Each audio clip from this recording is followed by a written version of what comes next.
Alright guys, welcome back to the channel. Now we're on part 3. I'm gonna be doing, and basically in this video, basically gonna be drawing the full, and as you can also see that I had to turn over the page because it was taking too much room on the other page, but doing the final full body front pose of the Guardian. And after I do the full frontal, sketch that out, do the inking, then we'll jump into, shading, coloring, all that good jazz with watercolor markers and different markers that I have and all that good jazz. Um, but like without further ado though, let me get to it. But of course, if you like the video, don't forget that like button. Hit that bell for notifications whenever I post another video. But of course I'm rambling on again, so without further ado, here we go.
well, I think that'll do it for the sketching aspect. Now, let's get started with inking.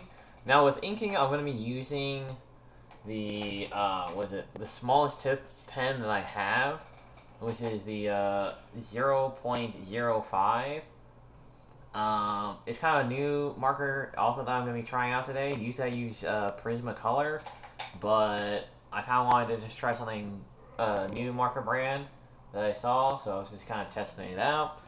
But when you're inking, I always find it helpful to start with like the thinnest marker line, and then later on, if you want to go back with like the you want to add more darker areas, like thicker lines, the parts that have more depth, like more of the, how do I explain it, like the spots that are like have little to no light that feel like need to have a little bit more darkness or a thicker line, then go back with like a thicker marker.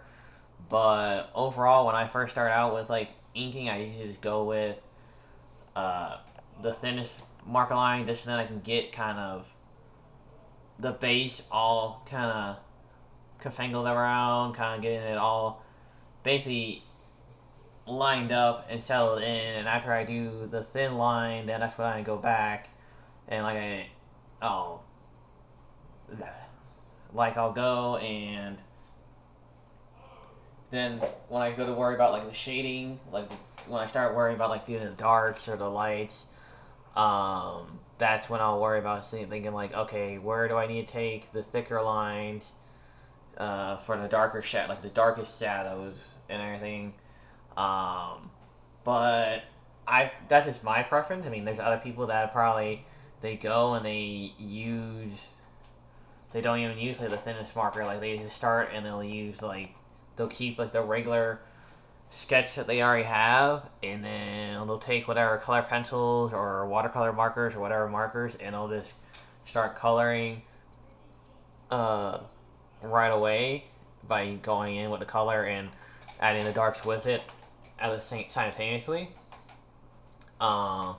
Me personally, I've come to like my preference is just to, like I said, use the thinnest marker. Because it also helps with making sure that no pencil markings or anything gets smudged or anything. Like once you have briefly the base sketch inked in, then you don't have to worry about like, oh no, that line got smudged, or oh no, what is it? That's like basically it's kind of like you just don't have to worry about it getting smudged, and you don't have to worry about it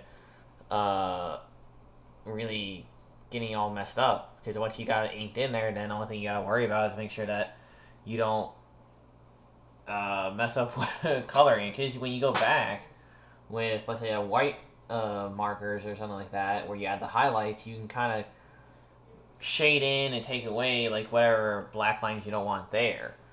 So overall, that's just my preference. But enough about me talking and everything. I'm rambling on.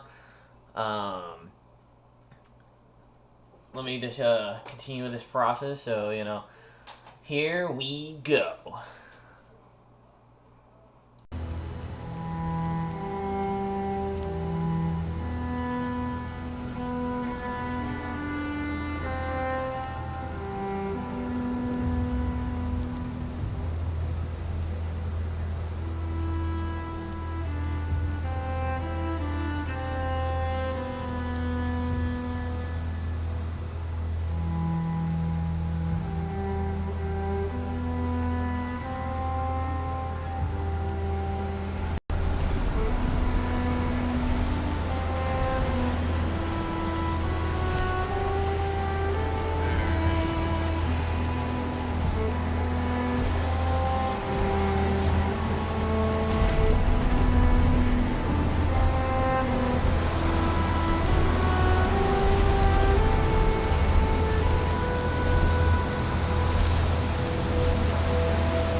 hiding. Alright, well, I think that'll do it for this video, guys. Here's the, final product of that. Now, that'll do it for this video. So we finished the inking aspect of it. Now I just need to go and start adding like the darks and the lights. Now, there's two ways that I'm thinking of doing. Either I'm going to add the lights first, and then after adding the lights and everything, then I'll worry about adding in the darks, or maybe I'll do it vice versa, because it's doing it on paper is a little bit different than doing it in Photoshop, let's say, or Illustrator, where it doesn't. You can kind of have a little bit more leeway with it. When I'm in Photoshop, I've always preferred to just start with pushing in the darks and then creating another layer to do the lights and everything. But when you're doing it traditionally, like on paper and everything, whether it be like with watercolor markers or paint or just regular ink or whatnot you have, it's a little bit more trickier and everything, because like it's kind of, since you got like one shot, and if you mess up a little bit, yeah, maybe you can like finagle it a little bit and fix the oopsies, but at the same time on traditional paper it's like you have little to none leeway to fix things. Now for the light, where I want the light to come from, it's probably going to be coming from, I feel like, more like the topish angle. So that will have to be, fangled around a little bit, but that's generally the angle that I'm coming from, is like going to be coming from the top of the creature and everything. But yeah, I know I'm rambling on. But yes, that'll do it for today, for this video. So if you enjoyed watching the time-lapse of me drawing this creature and everything, and just make sure you hit that like button, hit subscribe, hit the notification bell so that you know when I post a new video. And until next time, I'm tongue-tied. Until next time, stay creative. Bye.